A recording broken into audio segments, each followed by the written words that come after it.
इसका घनफल या घन कैसे निकालते हैं उसको चेक करते हैं। इसके बाद अपन आगे देखेंगे कि क्या करना है। सबसे पहले किसी भी संख्या का घन क्या होता है, घनफल क्या होता है, उसके बारे में जानकारी। घन कहो या घनफल कहो एक ही बात है। इंग्लिश में इसको कहा जाता है क्यूब। ठीक है, ये ध्यान दें। अब देखिए इसको कैसे फाइंड करना है। आपके परीक्षा में क्वेश्चन आएगा, 2-3 तरीके के सवाल होते हैं। मैं 2-3 तरीके के सवाल आपको बता देता हूँ कैसे सॉल्व करना है। फॉर एग्जांपल आपका सवाल ये बन गया कि मैं आपसे पूछ रहा हूँ कि 24, मैं कह सकता हूँ आपको कि सपोज आपको बोल दिया कि 9 का, जैसा सवाल आएगा वैसे ही लिख रहा हूँ, 9 का घनफल क्या होगा।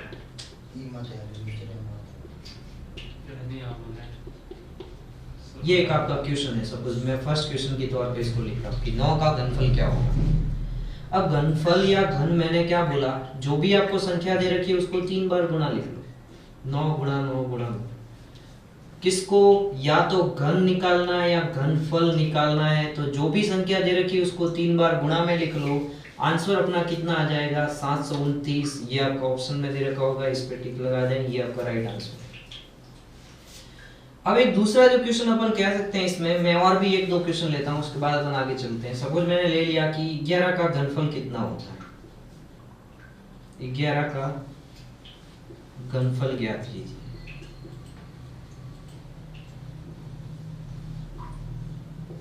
अब घनफल कैसे निकालते हैं, आप कहोगे 11 गुणा 11 गुणा 11। घनफल या घन बोलता है तो जो भी संख्या उसको 3 बार गुणा में लिख लेते हैं। इसका मतलब कितना आ जाएगा, 1331। बात समझ में आ रही होगी। ये आपका क्या था, ये आपका क्या है कि 11 का घनफल है। अब देखें, ये 2 सिंपल से क्वेश्चन लिए थे, और भी आ सकता है, 25 भी आ सकता है, कोई बड़ी बात नहीं है इसमें। 3 बार गुणा करके आपको लिखना है।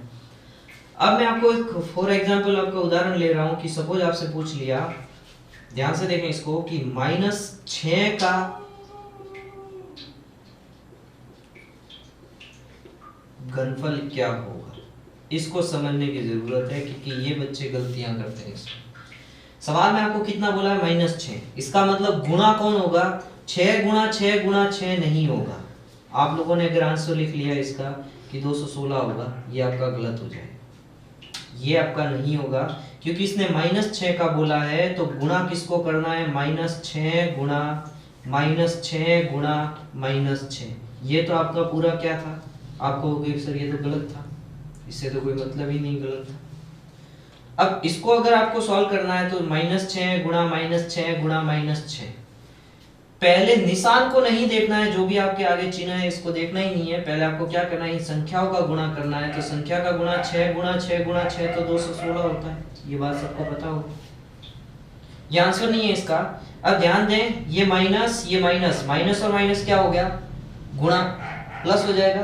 फिर यहाँ जो प्लस और माइनस बीच में क्या आ जाएगा, माइनस आ जाएगा। इसका मतलब इसका आंसर क्या हो गया, माइनस का 216 हो जाएगा। एक क्वेश्चन यहाँ और ले रहा हूँ, फिर अपन इसके डिस्कशन करेंगे कि निष्कर्ष क्या निकला मेरे पास। यहाँ मैंने क्वेश्चन नंबर 4 ले लिया और इस क्वेश्चन में मैंने लिख लिया कि -8 का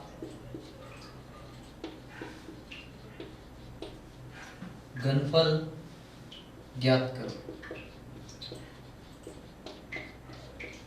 ठीक है, अब -8 का घनफल ज्ञात करने के लिए आपसे बोलेगा तो बड़ी सिंपल सी बात है, अपन अगर इसका घनफल निकालना चाहते हैं तो कैसे फाइंड करेंगे।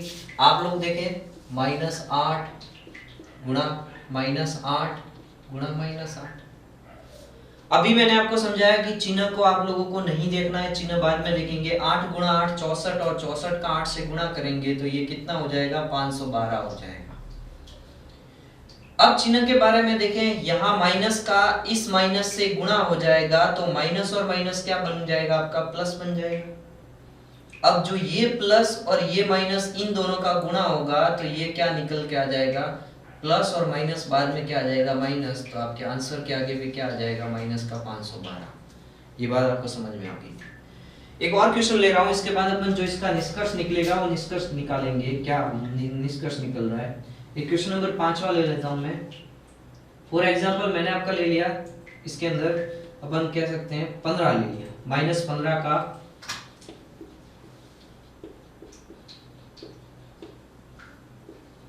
घनफल ज्ञात करें। ठीक है, अब -15 का अगर मैं घनफल निकालना चाहता हूं तो क्या आ जाएगा, -15 इंटू -15 इंटू -15। अब देखिए इसको अपन अगर चेक करते हैं तो कैसे चेक होगा। सबसे पहले तो इन तीनों का मल्टीप्लाई करें। तो सबसे बड़ी बात देखें आप लोग, सबसे पहले अगर इसका मैं घनफल निकालूंगा संख्या का तो ये कितना हो जाएगा, 15 और 15 का घनफल गुणा ही करना है। ये जो सारी चीजें ये गुणा है, तो 15 और 15 का होता है 225। अगर फॉर एग्जांपल मैं लिखूं तो 225 पहले तो आ रहा है, देखिए ध्यान से इसको, 225 गुणा में कौन है और 15 है। ठीक है, अगर मैं इसको लिखूं तो 15 पंजे 75 के 5 80 लगे 7, 15 दूनी 30 और 7 37 के 7 3 और ये आ जाएगा आपका 3375। कितना आ जाएगा, 3375। ये तो क्या है, सिर्फ संख्या का मल्टीप्लाई किया मैंने। लेकिन आप देखोगे कि ये आपका माइनस का निशान है, इससे क्या फर्क पड़ रहा है। तो पहली बात तो ये देखो, ये माइनस और ये माइनस, माइनस और माइनस क्या हो जाएगा, आप कहोगे सर प्लस हो जाएगा। इन दोनों को मिला के जब प्लस बना, इस प्लस का इस माइनस से और गुणा करूंगा तो प्लस माइनस आंसर में क्या दे देगा आपको, तो आप कहोगे सर माइनस आएगा, वो माइनस इसके आगे लग जाएगा और यही आपके इसका आंसर है। बात समझ में आ रही होगी बहुत अच्छे से। इसका मतलब क्या होता है, इससे ये निष्कर्ष निकला कि अगर सवाल में घन या घनफल ज्ञात करना है तो दी गई संख्या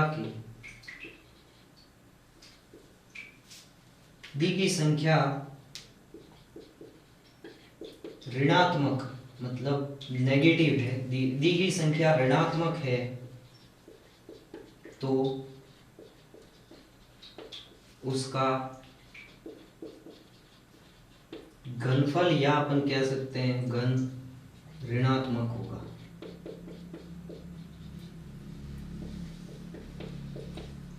तथा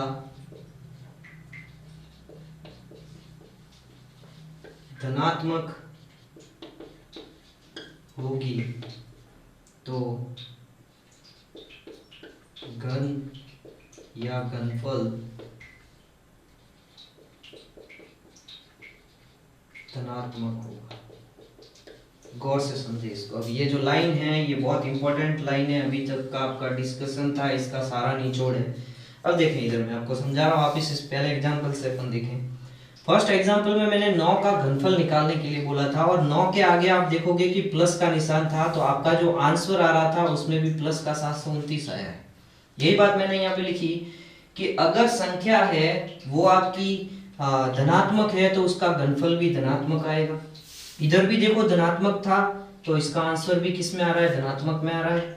इधर आप देखोगे कि माइनस का 6 का घनफल निकालने के लिए बोला, तो माइनस का 6 अगर संख्या माइनस की है, देखें जो सवाल में संख्या दे रखी है वो माइनस की है, तो इसका जो घनफल है वो भी किस में आया है, माइनस में आया है। अगर मैं नेक्स्ट बात करूं माइनस का 8, तो इस संख्या के आगे भी माइनस था तो अपना जो घनफल आया वो भी ऋणात्मक आया है। और माइनस का 15 अगर ये आपका ऋणात्मक है तो इसका जो आंसर आया वो भी क्या आया है, आपका ऋणात्मक आया है। तो डिस्कशन ये निकला कि अगर आपके सवाल में संख्या पॉजिटिव है, प्लस में है, ऋणात्मक धनात्मक है, तो उसका सॉल्यूशन है वो भी धनात्मक आएगा। अगर आपकी संख्या जो दे रखी है वो नेगेटिव है, ऋणात्मक है, तो उसका आंसर भी क्या आएगा, ऋणात्मक आएगा। ठीक है।